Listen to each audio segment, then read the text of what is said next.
बोलो बागेश्वर धाम की जय, सन्यासी बाबा की जय, हनुमान जी महाराज की जय। जो तो को कांटा बोए तू बो उसको फूल, कांटे को कांटा मिले तुझे मिले तेरे फूल। अपनी वाणी से अगर कुछ हो जाता है, अपनी वाणी से अगर गलती कुछ हो जाती है, बड़े बड़े योद्धाओं से, बड़े बड़े ऋषि मुनियों से गलती हुई है, उस गलती को क्षमा मांग लेना, उस गलती को, अपनी गलती को स्वीकार कर लेना और प्रभु के श्री चरणों में प्रणाम कर लेना कि हे पर भगवान, हे परमपिता परमेश्वर, हे हनुमान जी महाराज, हे सन्यासी बाबा, हे राधा रानी, आपके श्री चरणों में आके मैं दंडवत प्रणाम करता हूं। मेरे मुखारविंद से, मेरी वाणी से जो कुछ गलत निकल गया हो उसके लिए मुझे क्षमा करे। ये वाक्य महान कथाकार पंडित प्रदीप मिश्रा जी की हैं। उनके मुखारविंद से राधा रानी के विषय में कुछ निकल गया था। आज वृंदावन के अंदर जाके उन्होंने माफी मांगी है।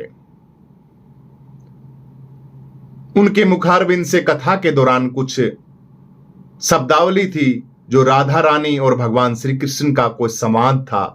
उस संवाद के अंदर उन्होंने कुछ ऐसा वक्तव्य निकाल दिया था कि अपने मुख से, कि वृंदावन का सारा संत समाज था, उस बात के लिए बड़ी निंदा की और उस बात से नाराज था काफी दिनों से। आज पंडित प्रदीप मिश्रा जी ने वहां जाके वृंदावन के अंदर राधा रानी से माफी मांगी है। वहां के संत समाज का भी ऐलान था कि आप प्रदीप मिश्रा जी ने ये जो बातें कही हैं, इन बातों की उन्हें क्षमा मांगनी पड़ेगी। और परमहंस परम ज्ञानी परमानंद जी महाराज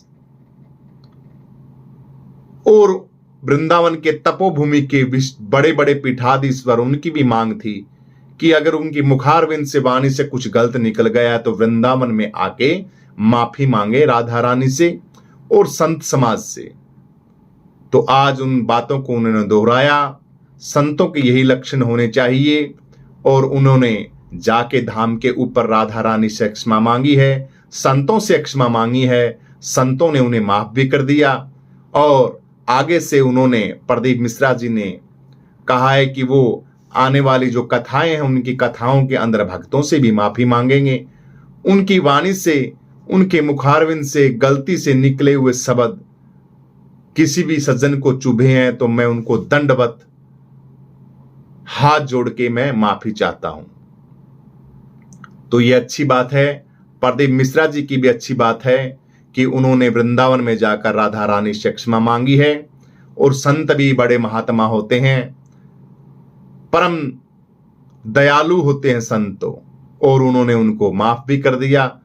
और प्रदीप मिश्रा जी का वहां स्वागत भी हुआ। राधा रानी को प्रणाम करते हुए संत महात्माओं से भी मिले। संतों ने भी कहा कि आपका ये बड़प्पन है, अगर आप घमंड में रहते तो आपके लिए गलत रहता। संतों के अंदर ऐसा नहीं होना चाहिए। वाणी को तभी तो कहा है कि मुख से निकला हुआ वाक्य तीर से निकला हुआ कमान, और जुबान से निकला हुआ शब्द कभी वापस नहीं आता। इसलिए इन चीजों को सोच समझ के बोलना चाहिए। हर बार लाख बार सोचना चाहिए, उसके बाद अपने मुखारविंद से वो बात रखनी चाहिए। ऐसे नहीं कि आप किसी की भावना को ठेस पहुंचा के और वो बात को ऐसे निकाल देते हो, वो बात बड़ी बन जाती है। आगे से आगे फिर उस बात का पछतावा होता है और उस बात की दिक्कत भी होती है। तो आज की ये अपडेट थी, बहुत सुंदर अपडेट थी। बागेश्वर धाम के पीठाधीश्वर श्री श्री 1008 स्वामी धीरेन्द्र शास्त्री जी महाराज धाम पर ही हैं। धाम पे कार्यक्रम चल रहा है। काफी दिनों से मौन साधना पे थे। बद्रीनाथ का कार्यक्रम था, उसके बाद से धाम पे ही हैं।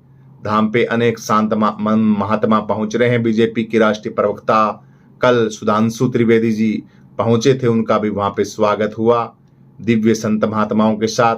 और पूज्य मुल्क पीठाधीश्वर श्री राजेंद्र दास जी महाराज की पावन कथा चल रही है वहां पे भी ललितपुर के अंदर। तो वहां भी पीठाधीश्वर धीरेन्द्र शास्त्री जी महाराज पहुंचे।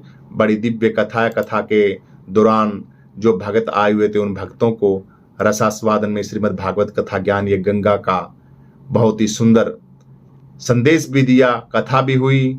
और राजेंद्र दास महाराज जी ललितपुर के अंदर पावन कथा चल रही है, तो इसके अंदर भी बड़े जबरदस्त कार्यक्रम हो रहे हैं। और किशोरी दास जी महाराज गौरीलाल कुंज वृंदावन के पावन धाम पे भी गए हुए हैं, वहां पे भी मिले थे। तो धाम के ऊपर भी बहुत सुंदर महा आयोजन और संतों का समागम चल रहा है। तो ये बड़ा जबरदस्त कार्यक्रम है ललितपुर की कथा का। और सभी भक्तों को बहुत बहुत बालाजी महाराज की राम राम, श्याम श्याम। ऐसे ही संतों और महात्माओं के साथ जुड़े रहिए और संतों का रसास्वादन, संतों की वाणी, संतों का ज्ञान अपने पास रखिए। गलती देखिए बड़े बड़े पीठाधीश्वरों से भी हो जाती है, लेकिन अपनी गलती को स्वीकार कर लेना। प्रदीप मिश्रा जैसी संत भी इतनी ऊंच कोटि पे बैठने के बाद भी उनके मुखारविंद से गलत वाणी निकल जाती है, लेकिन अपनी गलती को एक्सेप्ट करना, स्वीकार कर लेना, माफी मांग लेना, ये बहुत बड़ी बात होती है। तो वृंदावन की लाडली राधा रानी के श्री चरणों में माफी मांगी है। संत महात्मा भी खुश हैं, राधा रानी ने भी आशा करते हैं कि वो भी लाडली हैं, परम कृपावान हैं, दयावान हैं, उन्होंने भी उनको माफ कर दिया होगा। और ये सीख हम भक्तों को लेनी चाहिए, हम सबको लेनी चाहिए कि हमारी मुखारविंद से किसी भी प्रकार का ऐसा शब्द नहीं निकलना चाहिए कि सामने वाला दुखी हो।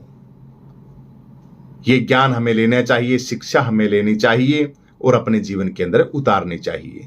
बोलो सन्यासी बाबा की जय, राधा रानी की जय, जय जय श्री राधे, जय श्री कृष्णा, बांके बिहारी लाल की जय, वृंदावन धाम की जय।